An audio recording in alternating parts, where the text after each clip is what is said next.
Before we start, I need to switch off the watering, because if that's switched on, Chubby, who's sitting behind the camera, like that, and me and everybody else is gonna be wet in like 5 minutes. Welcome to the beautiful world of aquascaping.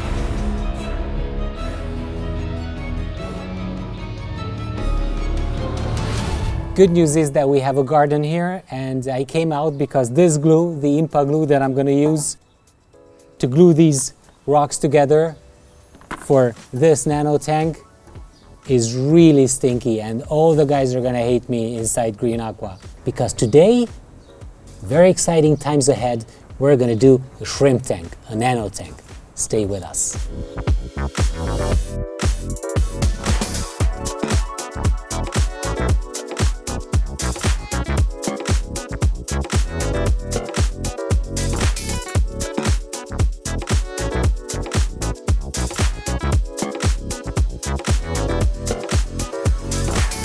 I really don't understand the YouTube algorithm, because I see by the numbers that there's one video that was shot in November 2018, and that is one of the most popular videos about a similar sized tank. But we didn't fill it up with water, and everybody else is complaining about that. So right now I'm going to start scaping this 20-liter tank, and it has an ONF flat nano light on top. Actually, this is the Nano Plus, which can be controlled by a phone app.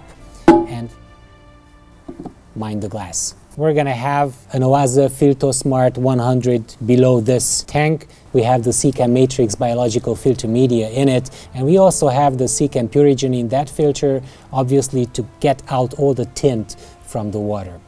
And we're gonna have the pressurized CO2 system with the Denel and Nano diffuser, the new Denel plastic nano diffuser. We have a shrimp video with the Shrimp King, Chris LUKHAUP, on this channel, and you can actually check how the master works.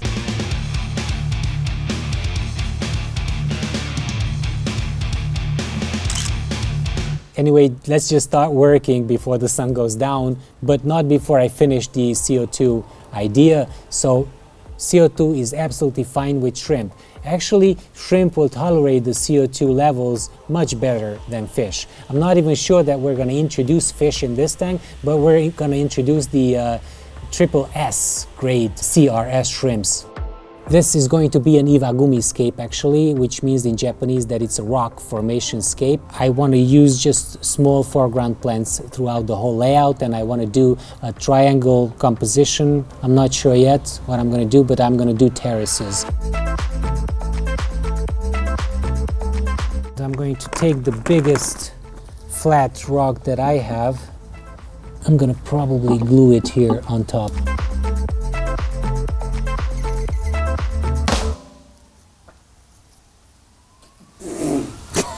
I'm already making mess. If you don't have enough funds to build a beautiful planted tank, you should just go smaller.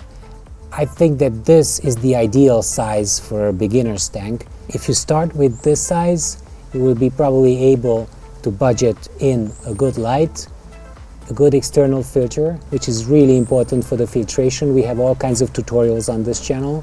You might also be able to budget in a pressurized CO2 system. Yes, there are plants that would survive without CO2, but ultimately, if you want beautiful, lush growth, you will need CO2.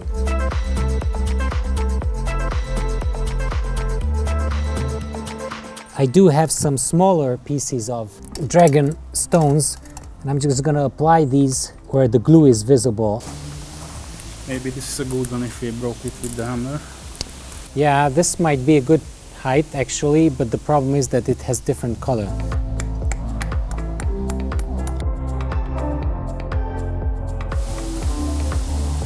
Okay, I tried to broke some for you, but it's this is good. Really hard to broke. No problem, this is fine. Angle.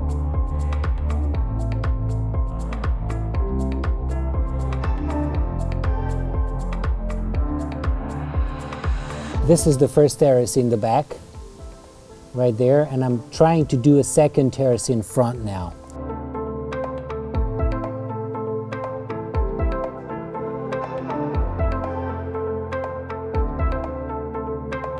Finally, the moment had come that Chubby is in the picture while I'm trying to do the splitting of this rock. There's a lot of clay in this rock. We're gonna assemble the whole structure and I'm going to rinse it.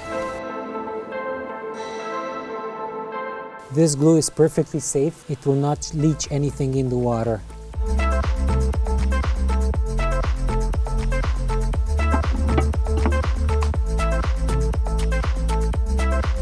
So you've got the first terrace in the back. There's enough space for the plants and for the soil. There's the second terrace stretching all the way to the back. And there's the third foreground. And you can put your fingers in between the rocks and the front glass. Quite nice. So my idea is to put glue in this spot, put glue all the way down through this crack here, all the way down there, put pebbles on the glue, and then put sand on the glue. So it would look like a sand path down. I'm just making a riverbed. The moment of truth, I'm gonna take this whole thing out. And if it falls apart, I did a bad job. Okay.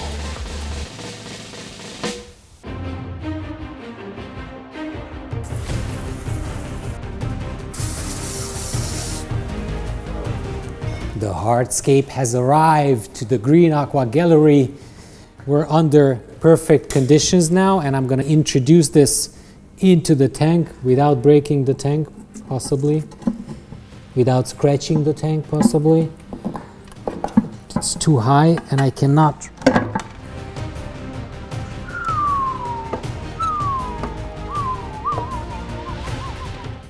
We broke it. But it's okay, I'm gonna leave it like that.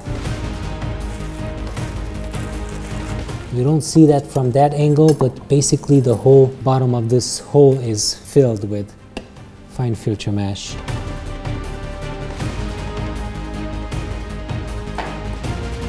Okay, next step, we're gonna introduce the base layer fertilizing substrate.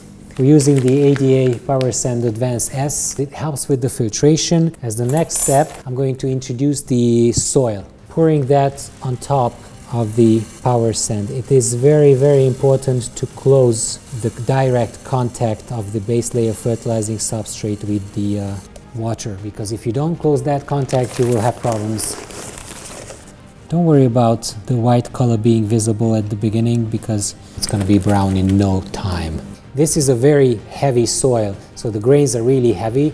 That means that the friction between them will be stronger, so they will not roll down as easily as some worse quality substrates. You can see that the waterfall is actually working perfectly now.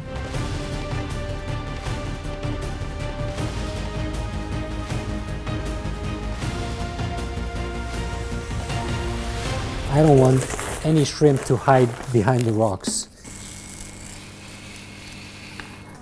So this tank is no longer looking good from this side because it's so much elevated, so you have to do a compromise. You either have a very strong triangle composition where the tank is visible from two sides and it's looking good from two sides, but at this moment, if we elevate the substrate this much on the left side, you're going to have a one-sided tank from the front. Kind of a triangle composition because this goes down, but not as much as I initially planned. Last step, sand in the foreground.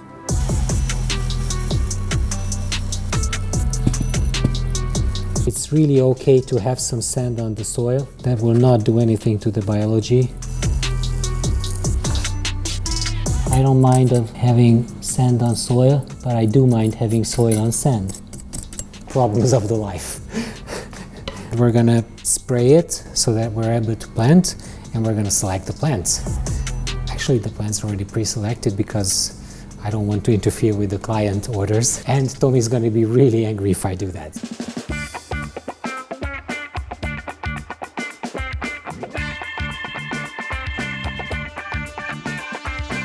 plant, we selected the MARSILEA CRENATA, which is actually the smallest low-tech non-CO2 foreground plant. I will start with the MARSILEA in the foreground. Generally, as a rule of thumb, you can have one pot on a 1 palm size area. I'm using maybe 3 times of that in this tank because I really don't want to wait until it fills up.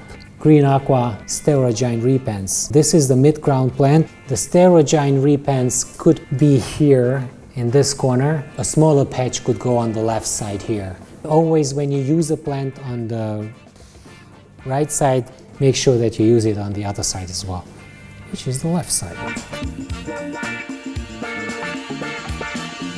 Like it didn't even go all the way to the front from right to left, and I already ran out of CRENATA. Joseph, can you please check how many we still have? Well, not we, the customers. This is 9 pots. Can you believe this? How could I squeeze 9 pots in that one line? So Chubby's asking me, where do I put this in? No.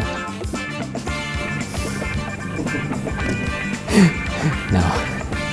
Actually, this is the same plant. You can see how much smaller the leaves for this one are. Actually, the leaves for this one will be equally small. You trim it once or twice and it's going to be the same size. We're going to continue with Monte Carlo from here on.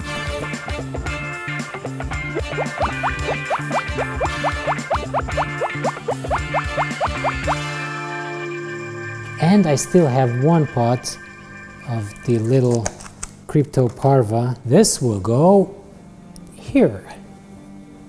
I will add some more in here in the foreground. On the other side, ladies and gentlemen, we are ready with the planting.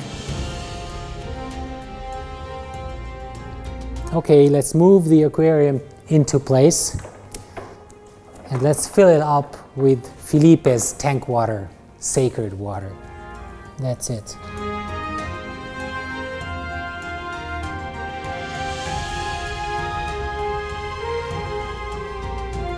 While the tank is filling up, I'm going to teach you how to assemble a CO2 system really quickly.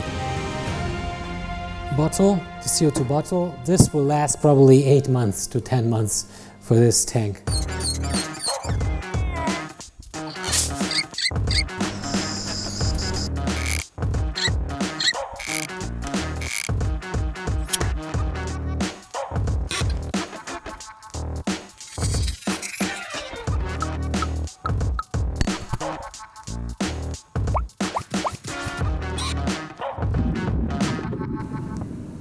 Probably this is fine. People have asked me, how do I place the suction side and the pressure side hose for the filters? And I always place it on the same side. Why? Because I want the flow to go in a circular way in the tank. This one goes there and it will move the bubbles in and it will just mix the CO2 gas into the water. As we're going to have shrimp in here, I'm going to introduce this protector that will go on the top of the suction side hose. You shouldn't do this while the thing is running. This will protect the little shrimplets. They will not get into the filter. I really hope that you really like this video. Please let us know what you think of this tank. Thanks for subscribing to the Green Aqua YouTube channel if you didn't do so yet. Thanks for hitting the like button if you like this work and the Green Aqua YouTube channel. Please don't forget that we have a membership. You can support the video production, and we'll see you next week. Bye. Shrimplets are coming. Triple S.